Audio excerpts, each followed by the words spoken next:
ओवैसी का तेजस्वी को ऑफर, लड़ेंगे साथ में चुनाव। तो कहां जाएगा मुस्लिम वोटर, आज करेंगे इसी की चर्चा। नमस्कार, मैं हूं आपके साथ अनुराग सक्सेना।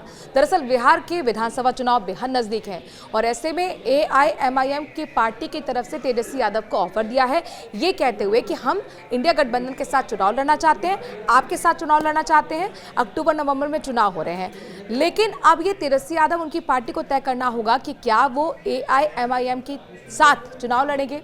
जानकार ये कहते हैं कि कोई भी पार्टी फैसला लेती है अपने हितों को ध्यान में रखते हुए, नफा नुकसान को कैलकुलेट करते हुए। अच्छा, इसके लिए आपको ये समझना होगा कि बिहार की राजनीति में जो मुस्लिम वोटर है वो कितनी महत्वपूर्ण भूमिका निभाता रहा है और वो परसेंटेज कहाँ शिफ्ट रहा है, एक मुश्त कहाँ गया है मुस्लिम वोटर, किस पार्टी को वोट देता रहा है। और AIMIM की एंट्री तो 2020 में भी हो गई थी, तो आखिरकार कैसे चोट-पोटाई कहाँ पहुंचाई, और ये जो है कौन से वो इलाके हैं जहां पर मुस्लिम वोटर का सबसे ज़्यादा प्रभाव है। इसको अगर आप समझेंगे तो आप समझ पाएंगे कि बिहार में मुस्लिम वोटर्स की राजनीति क्या है और आखिरकार ये जो एक बड़ी खबर निकलकर सामने आई है, ये RJD के लिए फायदेमंद है या फिर नुकसान AIMIM के साथ रहने के लिए। इसके लिए आपको चलिए सीमांचल लिए चलते हैं, क्योंकि सीमांचल एक ऐसा इलाका है जहां पर AIMIM की पार्टी ने 2020 में 5 सीटें जीती थी, जिनमें से RJD के साथ मिलकर 4 विधायक वहां पहुंच गए हैं, एक ही AIMIM का विधायक बचा है।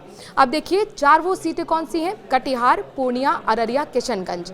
और यहाँ पर ये कहा जाता है कि औसतन इन चारों सीटों पर 36 से 37 मुस्लिम वोटर यहाँ पर है। इसके साथ अगर 2020 में सीमांचल की सियासत को अगर आपको समझना होगा तो किस पार्टी ने कितनी सीटें जीती। बीजेपी ने 8 सीटें जीती, CPI ने 1 सीट जीती, कांग्रेस ने 5 सीटें जीती और AIMIM जिसका हम जिक्र कर रहे हैं, जो इस वक्त चर्चा का मुद्दा बनी हुई है, उसने 5 सीटें जीती थी और JDU ने 4 सीटें जीती थी, RJD ने 1।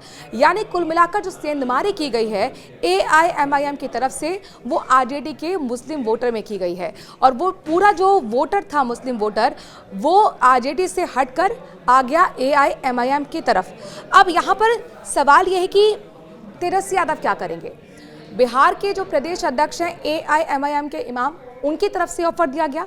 हालांकि अभी तक RJD की तरफ से कोई खास प्रतिक्रिया इसमें निकलकर सामने नहीं आई है, लेकिन अगर जाएगी RJD AIMIM के साथ तो क्या नुकसान होगा, नहीं जाएगी तो क्या नुकसान होगा। इससे आप इस तरह से समझिए, तब आप समझेंगे कि आखिरकार तेजस्वी के मन में क्या चल रहा होगा, इस ऑफर को वो किस तरीके से देखेंगे।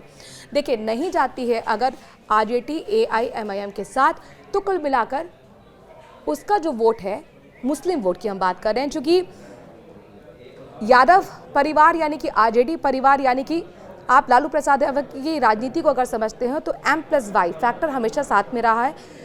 M यानी मुस्लिम 17% वोटर यहाँ पर बिहार का और 14% यादव वोटर, यानी 31% उनके साथ रहा है। अब 17% जो वोटर है, अगर RJD AIMIM के साथ नहीं जाती है तो वो 17% वोटर बढ़ जाएगा, जैसा 2020 में देखने को मिला था कि 5 सीटें सेंधमारी करते हुए AIMIM ले गई थी।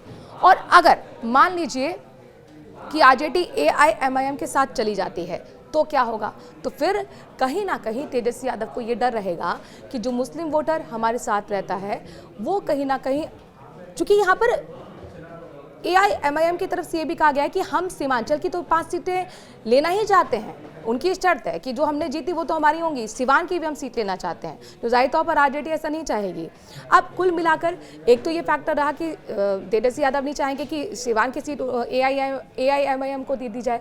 दूसरा ये कि उनको कहीं ना कहीं ये भी डर रहेगा कि अगर हमने हाथ मिला लिया ओवैसी की पार्टी के साथ तो कुल मिलाकर ये जो हमारे मुस्लिम वोटर इंटैक्ट है वो शिफ्ट हो जाएगा AIMIM के साथ। तो जाहिर तौर पर अब पूरी तरह से जो गेंद है वो तेजस्वी यादव के पाले में है।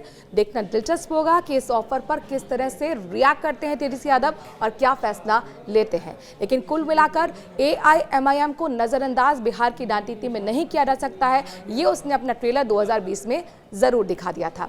आपको क्या लगता है कि वाकई AIMIM, जिसको हमेशा इंडिया गठबंधन BJP की B पार्टी बोलती रही है, क्या वो AIMIM इंडिया गठबंधन के साथ जुड़ जाएगा? क्या तेजस्वी यादव को उनका ऑफर स्वीकार करना चाहिए? कमेंट के जरिए जरूर अपनी राय दीजिए। नमस्कार।